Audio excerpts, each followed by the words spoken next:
mungkin slide-nya bisa di next dulu.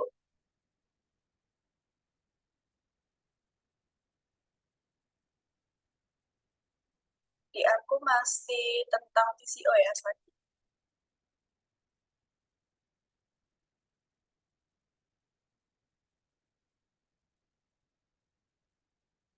Oke, teman-teman, sambil nunggu slide-nya muncul kembali, gitu ya. Kita bakal ngebahas tentang perbandingan praktek pengadaan. Bakal ada poin apa aja sih, Kak, yang bakal dibahas? Pertama, kita bakal ngebahas soal metode pengadaan yang digunakan. Lalu kita juga akan membahas terkait perbandingan antara metode pengadaan. Lalu ada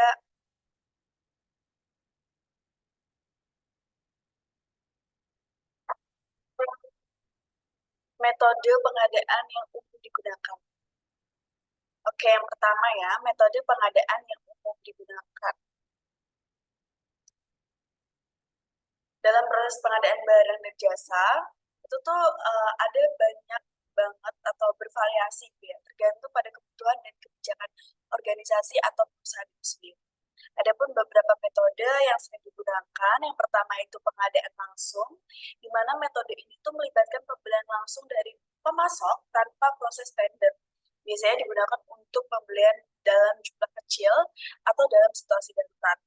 Lalu yang kedua ada tender, di mana proses ini melibatkan pengajuan penawaran oleh berbagai pemasok untuk memilih penawaran terbaik berdasarkan kriteria yang telah ditetapkan. Tender ini tuh bersifat terbuka, tapi juga dapat bersifat tertutup ya teman-teman. Contoh dari tender yang sering kita temui di lapangan itu, kalau ada sebuah proyek gitu ya, kita ambil contoh proyek pemerintah dalam pembangunan jalan. Nah, biasanya dalam proyek pembangunan jalan ini dilakukan oleh pemerintah tersebut, bakal ada banyak tender yang masuk dari berbagai banyak sisi. Contoh, perusahaan konsultan, perusahaan arsitek, dan juga perusahaan konstruksi gitu, di mana mereka akan melakukan tender atau bersaing dengan perusahaan lainnya untuk memenangkan proyek jalanan milik pemerintah tersebut. Lalu yang ketiga itu ada request for proposal, di mana metode ini itu tuh perusahaan mengajukan permohonan proposal kepada pemasok potensial untuk mendapatkan solusi terbaik untuk kebutuhan mereka.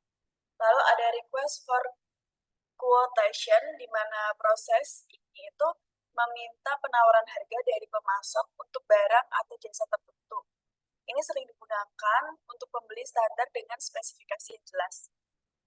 Selanjutnya ada vendor tunggal, di mana metode ini melibatkan pemilihan satu pemasok untuk produk atau layanan tertentu. Hal ini dapat memudahkan manajemen hubungan pemasok dan seringkali menghasilkan harga yang lebih baik karena volume pembelian yang besar. Selanjutnya ada e-purchasing, di mana ini adalah penggunaan platform elektronik untuk melakukan transaksi pengadaan. Lalu ada penunjukan langsung, di mana metode ini digunakan ketika hanya ada satu pemasok yang mampu memenuhi kebutuhan yang spesifik, atau dalam situasi di mana waktu adalah faktor kritis. Dan yang terakhir adalah tender cepat, di mana metode ini adalah sebuah proses yang dipercepat, biasanya digunakan dalam situasi darurat atau ketika waktu sangat. Oke. Selanjutnya itu perbandingan antara metode pengadaan. Dilihat dari berbagai aspek seperti proses, kecepatan, transparansi, dan keterlibatan pemasok. Nah, ini tuh ada metode-metode yang dapat atau biasa digunakan tuh ya. Pertama itu pengadaan langsung yang tadi udah dijelasin, terus ada tender, ada request, nggak beda jauh, tapi ini tuh cuma ada 7 teman-teman. Oke, next.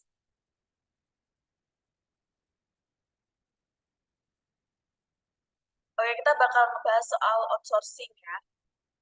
Outsourcing ini itu adalah praktek di mana outsourcing adalah sebuah perusahaan gitu ya, di mana ini tuh menyerahkan sebagian pekerja atau operasional kepada pihak ketiga yang biasa berupa perusahaan lain atau individu. Nah, tujuan utama dari outsourcing ini adalah untuk meningkatkan efisiensi dan memungkinkan perusahaan untuk fokus pada kompetensi intinya.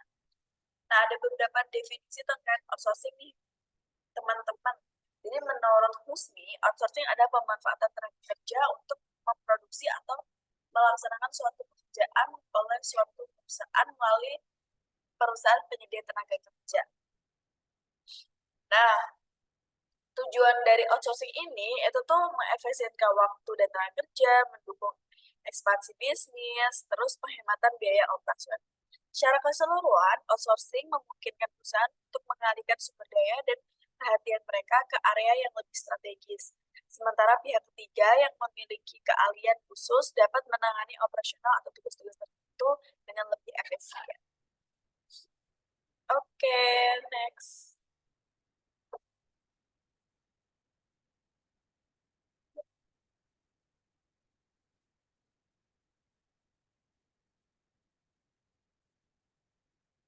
Selanjutnya akan dijelaskan oleh Melki.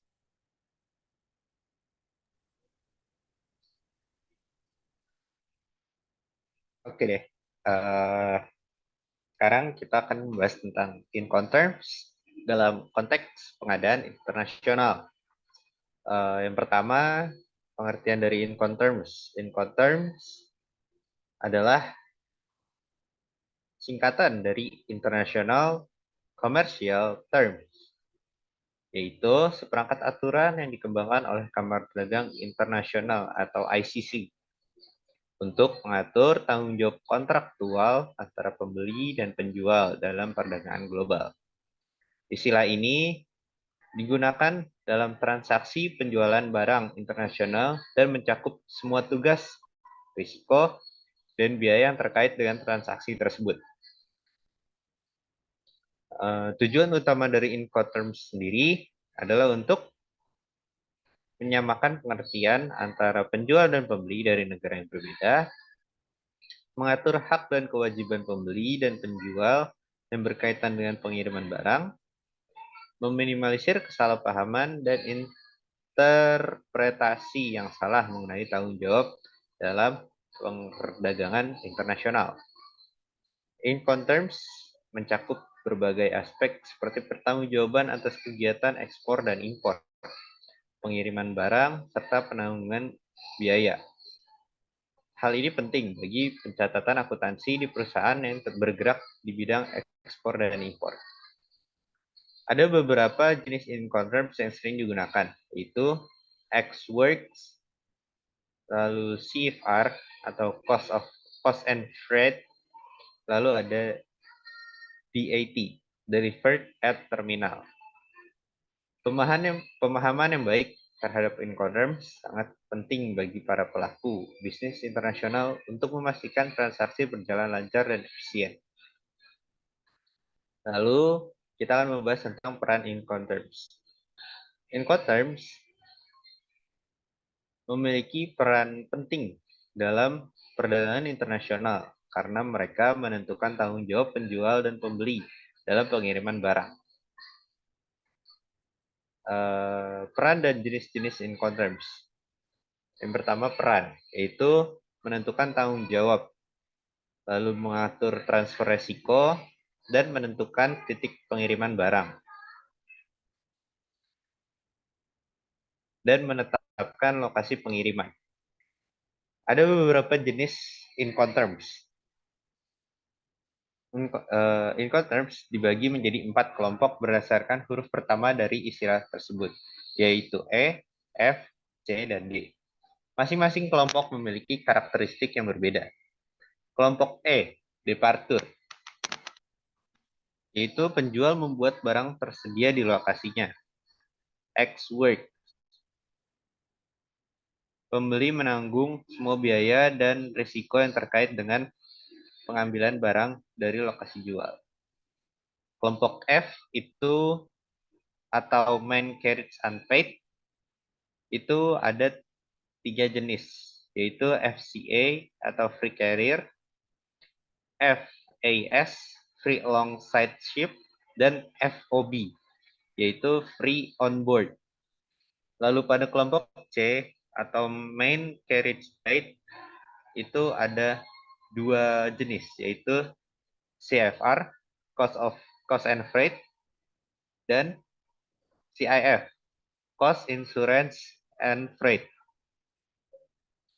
Lalu yang terakhir ada kelompok D, arrival, yaitu ada dua jenis, yaitu DAP, delivered at place, dan DDP, delivered duty paid.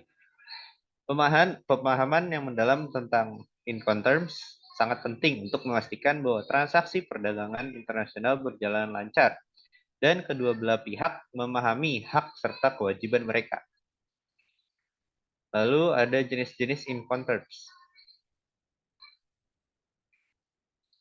Penerapan Incoterms dalam pengadaan internasional sangat penting karena menentukan aspek-aspek kritis seperti pembagian biaya, transfer risiko, dan tanggung jawab atas proses ekspor-impor. Lalu berikut adalah penjelasan rinci tentang penerapan Incoterms. 1. Pemilihan Incoterms yang tepat. Analisis kebutuhan. Perusahaan harus menganalisis kebutuhan mereka berdasarkan faktor seperti nilai barang, volume, dan frekuensi pengiriman. Lalu, kesepakatan bersama. Pembeli dan penjual harus sepakat pada Incoterms yang akan digunakan dan mencerminkan kesepakatan mereka tentang siapa yang akan menanggung biaya dan risiko. Lalu yang kedua, penggunaan dalam dokumen kontrak.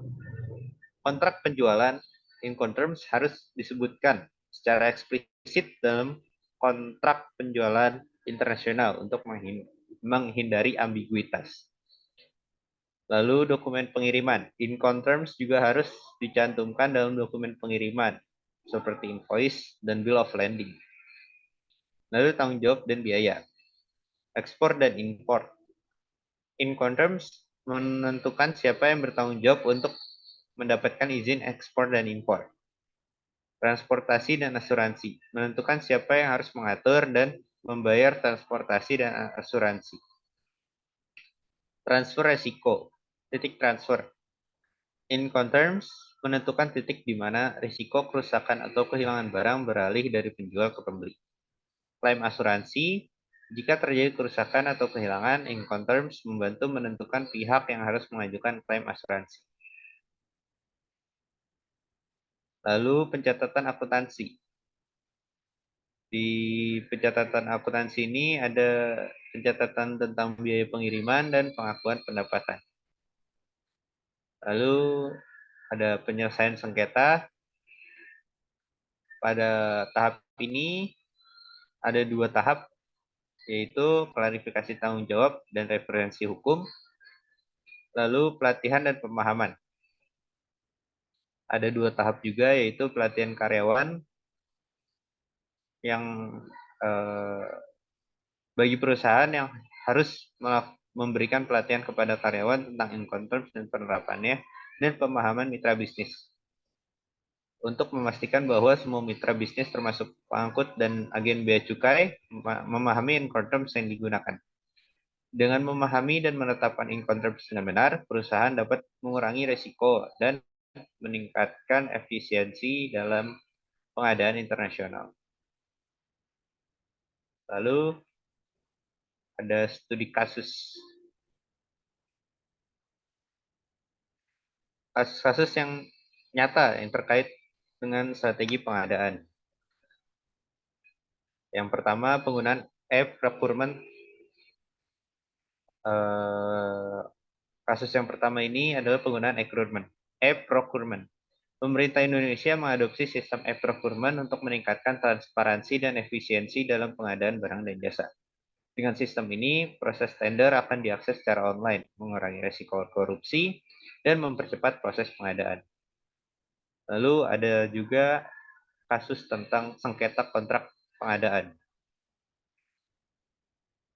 Yaitu terdapat kasus di mana kontrak pengadaan barang dan jasa pemerintah berakhir dengan sengketa karena adanya kesalahpahaman antara pihak-pihak yang berkontrak.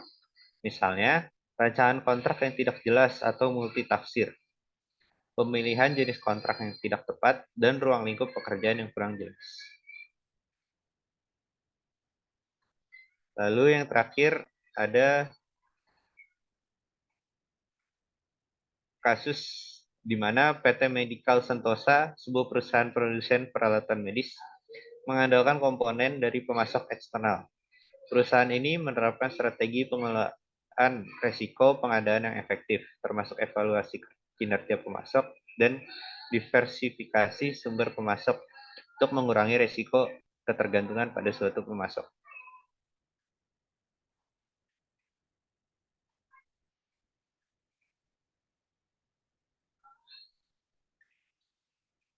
Lalu kesimpulannya adalah pengadaan barang dan jasa adalah proses penting yang mempengaruhi efisiensi dan efektivitas operasional organisasi. Memahami dan mengelola korelasi antara berbagai faktor yang mempengaruhi pengadaan sangat penting untuk mencapai hasil yang optimal. Tantangan seperti korupsi, kompleksitas regulasi, dan keterbatasan teknologi harus diatasi melalui implementasi e-procurement, pengembangan kompetensi staf, dan penggunaan data analitik. Dengan memahami dan mengelola korelasi antara praktek pengadaan barang dan jasa serta faktor-faktor yang mempengaruhinya, organisasi dapat mencapai hasil pengadaan yang lebih baik. Hal ini tidak hanya akan meningkatkan efisiensi dan efektivitas, tetapi juga membantu membangun sistem yang lebih transparan dan akuntabel. Mendukung tujuan jangka panjang organisasi, penelitian dan inovasi berkelanjutan dalam praktik pengadaan sangat penting untuk mengatasi tantangan dan memanfaatkan peluang di masa depan. Sekian presentasi dari kami. Bila ada salah-salah kata, mohon maafkan. Terima kasih. Oke, tadi kan Malki sempat ini ya, jelasin soal Incoterms gitu.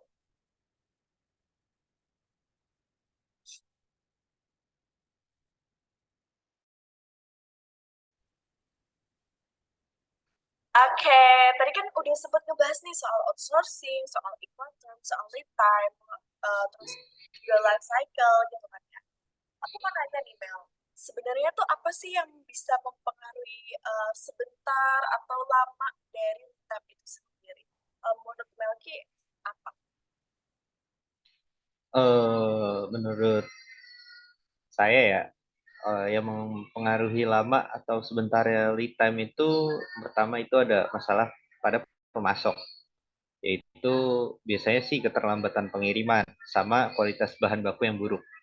Lalu yang kedua, manajemen persediaan yang buruk. Itu ada stock out.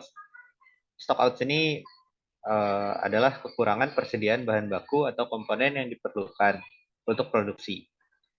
Yang kedua itu overstocking. Overstocking ini menyebabkan kelebihan stok yang memerlukan lebih banyak waktu untuk penanganan dan penyimpanan. Lalu yang faktor yang mempengaruhi lama atau sebentar lead time itu adalah masalah tenaga kerja. Masalahnya ini ada dua, yaitu kurangnya tenaga kerja yang terampil, yang kedua produktivitas yang rendah. Kayak gitu, Win.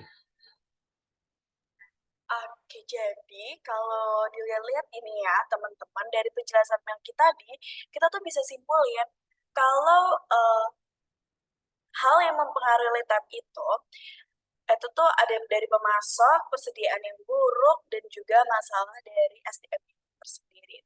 Contoh real life-nya nih ya, mungkin aku kasih gambaran sedikit ya. Kalau di masa Ramadan atau di masa puasa nih, biasanya kan hal yang produk yang paling laku terjual itu pasti produk. Nah, kalau semisal sebuah perusahaan itu terjadi stock out atau kekurangan persediaan bahan baku atau komponen yang diperlukan untuk proses produksi, which is itu kormanya nggak ada, itu pasti pertama perusahaan akan mengalami kerugian di mana dia akan kehilangan customer-nya. Tapi kalau dia overstocking, kurma itu akan bisa jadi basi dan atau berjamur dan akhirnya itu juga merugikan perusahaan itu sendiri. Jadinya makanya kita perlu memperhatikan lead time ini kalau bisa seperlunya. Jika kayak stoknya udah mulai menipis, itu kita melakukan order. Tapi kalau stoknya masih banyak, kita melakukan promosi untuk menghabiskan stok dari kurma itu sendiri. Kayak gitu kali ya, Mel. Ya, benar. Iya. Oke. Kalau gitu, gue juga punya pertanyaan nih, Win. Pertanyaannya tuh, menurut lu kekurangan dan kesulitan pada proses life cycle dan lead time itu apa sih? Oke, jadi kekurangan dari lead time ini sendiri ya, gue kayak life cycle ini tuh eh, terlalu banyaknya tahapan atau koordinasi antar tim gitu. Sehingga tuh ini menjadi hal yang rumit nih dan memakan waktu yang cukup lama gitu selama proses dalam berbisnis itu. Terus juga kalau nggak dikelola dengan baik dapat mengganggu jalan proyek yang akhirnya proses dari life cycle ini adalah biaya proses life cycle yang melambung tinggi gitu. Terus juga memerlukan sumber daya tenaga kerja yang kayak berlebihan itu sih.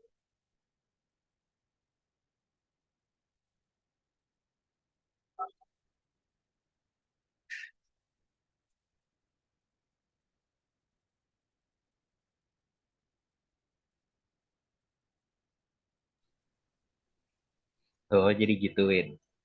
Oke deh. Oke, terus kalau keterbatasan terus kalau semisal ada perubahan harga, eh, itu tuh termasuk dalam kendala dalam manajemen pengadaan barang nggak sih, Mel?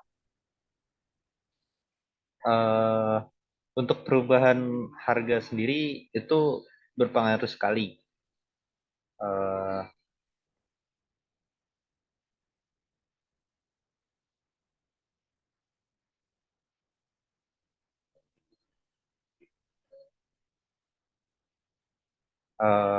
Tadi ya, untuk perubahan harga sendiri itu berpengaruh sekali karena perubahan harga secara mendadak tidak dapat dilakukan sebab ada Incoterms. Yang tadi udah dijelasin, Incoterms sendiri adalah aturan yang dikembangkan oleh Kamar Dagang Internasional untuk mengatur tanggung jawab kontraktual antara pembeli dan penjual dalam perdagangan global. Salah satunya adalah mengatur hak dan kewajiban pembeli dan penjual yang berkaitan dengan pengiriman barang. Sebab Incoterm adalah sebuah kesepakatan awal yang dilakukan antara penjual dan pembeli, kecuali ada klausul addendum, bahan-bahan yang sudah disamakan persepsinya karena keuntungan. Uh, jadi untuk perubahan harga sendiri itu sebenarnya berpengaruh, tetapi karena ada Incoterms, jadi kamar dagang dapat mengaturnya agar perubahan harganya tidak terlalu tinggi atau tidak terlalu rendah kayak gitu. Oke deh, Mel. Jadi tuh sebenarnya perubahan harga itu berpengaruh ya, tapi nggak bisa semena-mena merubah harga karena adanya imported tadi, udah ada perjanjian. Kecuali kalau ada klausal addendum tadi ya, jadi kayak kemungkinan-kemungkinan terjadi itu bisa berubah gitu ya. Ya, betul. Oke, Uh, terus untuk hambatan dari TCO sendiri apa sih, Win? kalau ngomongin hambatan dari TCO ini ya, sebenarnya tuh ada kompleksitas data, di mana pengumpulan datanya tuh sulit gitu. Pengumpulan data ini kan berasal dari berbagai sumber ya. Nah, ini menjadi tantangan nih, terutama kalau datanya itu tersebar di beberapa departemen atau bahkan tersebar di beberapa sistem. Terus juga kompleksitas data yang lainnya itu adalah integritas dari datanya, di mana kita itu harus memastikan bahwa data yang dikumpulkan itu akurat dan juga konsisten, supaya nggak jadi masalah besar gitu loh di kemudian hari. Terus ada kurangnya pemahaman atau pendidikan terkait TCO itu sendiri. Kadang itu SDM yang ada di perusahaan nggak memahami nih apa sih sebenarnya TCO gitu. Terus kenapa ini tuh ada konteks pendidikan gitu ya, di mana pemahaman yang terbatas tentang TCO ini yang membuat staff itu nggak paham terkait konsepnya atau bahkan analisisnya itu bisa memberikan kerugian. Karena melihat dari konsep dari TCO itu kan sebuah analisis biaya dari awal sebelum pembelian, pada saat pembelian, pada saat pemakaian, bahkan setelah pemakaian. Terus di sini tuh pendidikan berpengaruh karena apa? Perusahaan pasti perlu memberikan pelatihan kepada karyawannya untuk melakukan analisis TCO. Jadi nggak sembarang karyawan itu bisa melakukan analisis TCO tanpa adanya pengalaman atau kayak pendampingan dari orang yang emang udah expert di bidangnya. Terus juga ada biaya implementasi. Nah, biaya implementasi ini tuh kayak investasi awal yang terlalu tinggi nih. Contoh seperti kayak implementasi TCO yang memerlukan investasi dalam perangkat lunak, pelatihan, dan mungkin juga perubahan dalam infrastruktur. Terus juga ada manfaat yang tidak langsung, di mana TCO tuh seringkali menawarkan manfaat jangka panjang yang mungkin tidak segera terlihat, membuat manajemen ragu untuk berinvestasi. Jadi sebenarnya 50-50 gitu loh kalau mau pakai analisis TCO. Jadi karena kan itu belum terjadi, kayak ibaratnya cuma analisis malah gitu doang.